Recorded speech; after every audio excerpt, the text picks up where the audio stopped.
सरकार ने मजदूरों के लिए आज बहुत सी योजनाओं की शुरुआत करी है।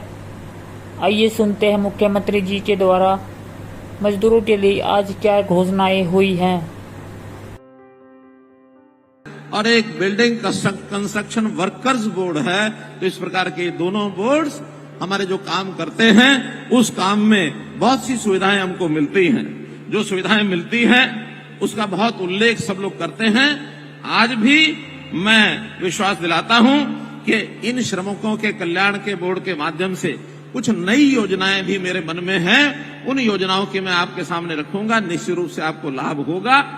पिछले 9 वर्षों में हमने श्रमिकों के लिए कुल मिलाकर 2181 करोड़ रुपए का खर्च इन 2 बोर्ड्स के माध्यम से किया है। और अभी आज मैं उसमें कुछ और नई चीजें जोड़ रहा हूं। जैसे आपने देखा, अभी श्रमिकों के परिवार में जो बेटियां हैं जो कॉलेज में पढ़ती हैं, इनको स्कूटी देने के लिए और हमने एक प्रावधान किया है।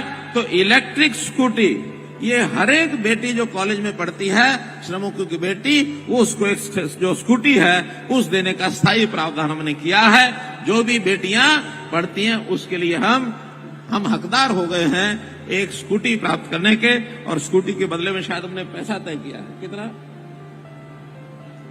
50,000 रुपया उस स्कूटी को खरीदने के लिए तय किया है।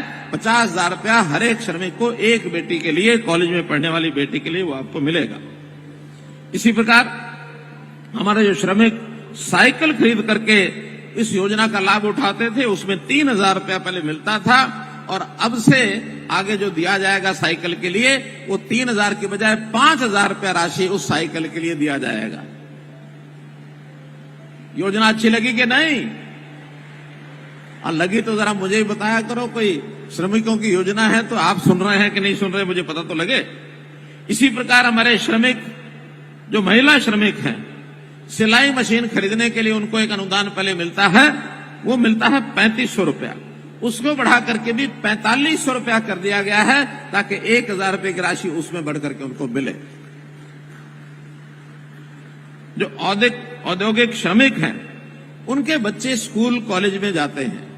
स्कूल कॉलेज में जाने के लिए उनकी जो छात्रवृत्ति मिलती है, एक समय था बेटी बचाओ बेटी पढ़ाओ, ये एक कार्यक्रम देश में चला। हमारे प्रदेश ने बहुत उल्लेखनीय प्रगति की, लेकिन बेटियों को बेटों से प्राथमिकता मिलती रही है। आज भी ऐसा नहीं कि वो छोड़ दी जाएगी, लेकिन फिर भी लगता है जो विद्यार्थी हैं शायद उसमें हम अंतर करना छोड़ दें। अभी जो पहले छात्रों को जितना पैसा मिलता था उससे 1.5 गुना बेटियों को मिलता रहा है। अब हम छात्र जो बेटे हैं उनको भी बेटियों से कम नहीं देंगे, जो कमी है उसको हम पूरा कर देंगे। करना चाहिए ना? करना चाहिए। लेकिन इतना ही नहीं, उसमें वृद्धि भी कर रहे हैं। उसमें जो 4-5 आइटम है मैं आपको बताता हूं। अभी तक 9वीं 10वीं इनमें छात्रों के लिए 5,000, छात्राओं के लिए 7,000 रुपये राशि दी जाती थी। लेकिन अब आगे से छात्र हो या छात्रा हो, उन सबको 7,000 की बजाय अब ये 10,000 रुपये की राशि उनको छात्रवृत्ति के रूप में दी जाएगी। वार्षिक 10,000 रुपया मिलेगा। ITI डिप्लोमा के जो प्रत्येक 1 वर्ष के लिए जो पहले 6,000 और 8,500 मिलता था, अब वो भी बढ़ा करके उसको 10,000 रुपया किया है। तो इनको भी 10,000 रुपया ITI के छात्रों को भी मिलेगा। 11वीं और 12वीं पहले 5,500 और 7,750 ये राशि मिलती थी। अब ये मिला करके 12,000 रुपया वार्षिक, छात्र हो छात्रा हो सबको 12,000 रुपया वार्षिक ये मिलेगा। ऐसे ही सभी प्रकार के स्नातक डिग्री, इसमें जो पढ़ने वाले हमारे छात्र छात्राएं हैं जिनको पहले 6,000 और 8,500 रुपया मिलता था, इनको 8,500 के बजाय इनको 15,000 रुपया वार्षिक, जो हमारे डिग्री स्नातक BA करने वाले जो छात्र छात्राएं हैं उनको 15,000 रुपया वार्षिक ये दिया जाएगा। ऐसे ही polytechnic, diploma, CA, pharmacy, ANM, GNM, under graduate diploma, इन सबको भी पहले 7 और 10,000 रुपया था, इनको 15,000 रुपया वार्षिक ये सब दिया जाएगा। सभी प्रकार के इंजीनियरिंग डिग्री बी फार्मेसी 8,000 और 11,500 मिलता था, इनको बढ़ा करके 20,000 रुपये वार्षिक ये कर दिया गया है। ऐसे ही सभी प्रकार की स्नातकोत्तर डिग्री, डिप्लोमा, बीएससी नर्सिंग, इनके लिए भी 20,000 रुपये वार्षिक कर दिया गया है। सभी प्रकार के medical degree, MBBS, BDS, BMS, इनके लिए 21,000 रुपये वार्षिक ये सब कर दिया गया है। तो इस प्रकार से इन सब की छात्रवृत्ति में पर्याप्त जो बढ़ावा है वो हमने किया है। श्रमिकों की कई बार क्रोनिक बीमारियां, ये जो बीमारियां होती हैं, जानलेवा भी कई बार बीमारियां होती हैं, लेकिन इसमें उनके इलाज का तो सारा खर्च ईएसआई से हम लोग क्योंकि रजिस्टर्ड हैं वो सब मिलता ही है, लेकिन उनको कई बार एक अच्छी डाइट की आवश्यकता होती है।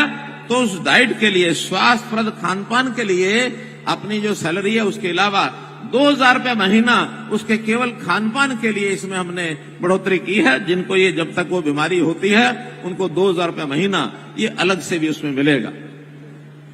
श्रमिकों के लिए 4 बड़े नगर फरीदाबाद, गुरुग्राम, सोनीपत और यमुनानगर एचएसवीपी के जिम्मे हमने, एचएसआईडीसी के जिम्मे हमने लगाया है।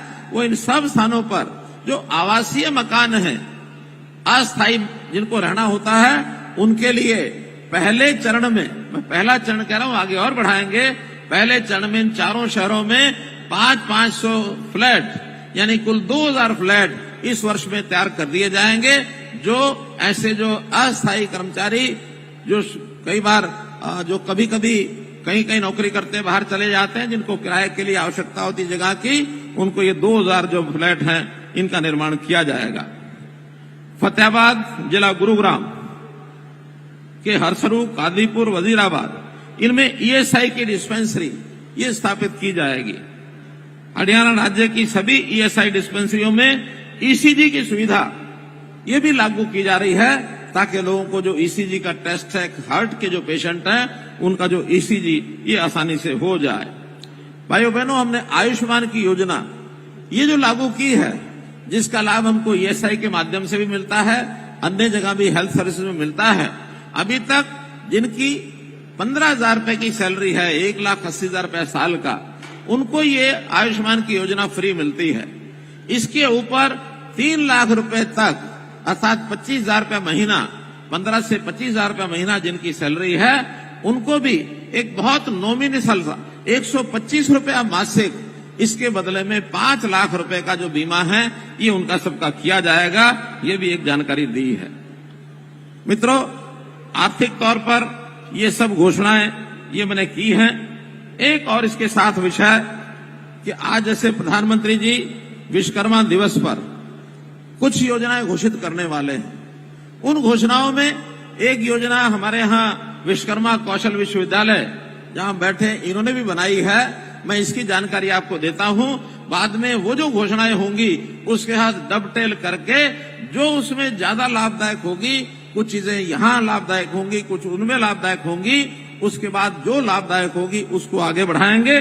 जैसे एक योजना यहाँ बना रहे हैं, वो है गुरु शिष्य कौशल सम्मान योजना। गुरु शिष्य कौशल सम्मान योजना के अंतर्गत इसका उद्देश्य अनौपचारिक क्षेत्र 25,000 शिल्पकारों को, कारीगर और श्रमिकों को, जैसे प्लम्बर हैं, बढ़ई हैं, राजमिस्त्री आदि कौशल यानी क्षमता को पहचान कर उनको ट्रेंड करना, उनको प्रमाणित करना और ऐसे ट्रेंड गुरु के रूप में उनको पहचान दिलवाना। अर्थात जो सीख जाएंगे उसके बाद वो गुरु के नाते अर्थात ट्रेनर के नाते भी काम करेंगे। वो ट्रेनर जो है उनको सरकार जो है उनको एनरोल करेगी और बाद में ऐसे लोगों को, नई पीढ़ी के लोगों को और हम जो है उनको ट्रेंड कर सके। तो इस योजना में 75,000 युवाओं को कौशल आधारित प्रशिक्षण ट्रेड गुरुओं के साथ प्रशिक्षक के रूप में जोड़ा जाएगा और कौशल प्रशिक्षण कार्यक्रमों के सफल समापन के बाद ऐसे लोगों को प्रमाण पत्र प्रदान किए जाएंगे। स्वरोजगार शुरू करने व उद्यमी बनने में ये सब सक्षम हमको बनाएगा। ये योजना कौशल विश्वविद्यालय द्वारा कार्यान्वित की जाएगी, 5 साल के लिए होगी। इसका कुल बजट सरकार ने 208 करोड़ रुपए ये मंजूर किया है। तो मित्रों, भाइयों बहनों, आज के इस अवसर पर इतनी सारी योजनाएं लाभ की आपके सामने मैंने रखी हैं।